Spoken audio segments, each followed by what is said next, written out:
புனித ஸ்டீபன் வின்சென்டி ஃப்ரெலிகோவ்ஸ்கி ஒரு போலந்து நாட்டு கத்தோலிக்க குரு மற்றும் இரண்டாம் உலகப் போரின்போது நாஜி முகாம்களில் இன்னுயிரை தியாகம் செய்த ஒரு மாவீரர் ஆவார்.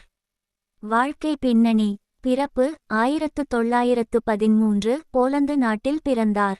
சாரணர் இயக்கம். சிறுவயதிலேயே சாரணர் இயக்கத்தில் மிகுந்த ஈடுபாடு கொண்டிருந்தார். பிறருக்கு உதவுதல் என்ற அந்த பண்புதான் அவரது வாழ்நாள் முழுவதும் வழிகாட்டியாக இருந்தது. குருத்துவ பணி.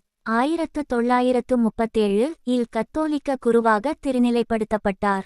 இளைஞர்களிடையே மிகவும் அன்புக்குரியவராக திகழ்ந்தார். முகாமின் தேவதூதன். 1939 இல் நாஜிக்களால் கைது செய்யப்பட்ட அவர் இறுதியாக டச்சாப் சித்திரவதை முகாமிற்கு அனுப்பப்பட்டார். அங்கு அவர் செய்த பணிகள் அவரை புனிதராக உயர்த்தின. இரகசிய பணி. கடுமையான சித்திரவதைகளுக்கு மத்தியிலும் கைதிகளுக்கு இரகசியமாக திருப்பலி நிறைவேற்றினார் மற்றும் பாவமன்னிப்பு வழங்கினார். தியாகம். முகாமில் டைஃபஸ் நோய் பரவியபோது மற்றவர்கள் பயந்து ஓடிய நிலையில் அவர் நோயாளிகளுக்கு பணிவிடை செய்ய முன்வந்தார். மறைவு. நோயாளிகளை கவனித்துக் கொள்ளும்போது அவருக்கும் அந்த தொற்று ஏற்பட்டு பிப்ரவரி 23, 1945 அன்று முகாம் விடுவிக்கப்படுவதற்கு சில வாரங்களுக்கு முன் உயிரிழந்தார்.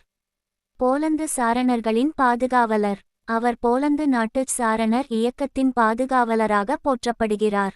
புனிதர் பட்டம். 1999 ஆண்டு திருத்தந்தை 2ஆம் ஜான் பால் அவர்களால் இவருக்கு அருளாளர் பட்டம் வழங்கப்பட்டது. முக்கிய குறிப்பு. இன்று பிப்ரவரி 23 அவரது நினைவு நாள் என்பது குறிப்பிடத்தக்கது.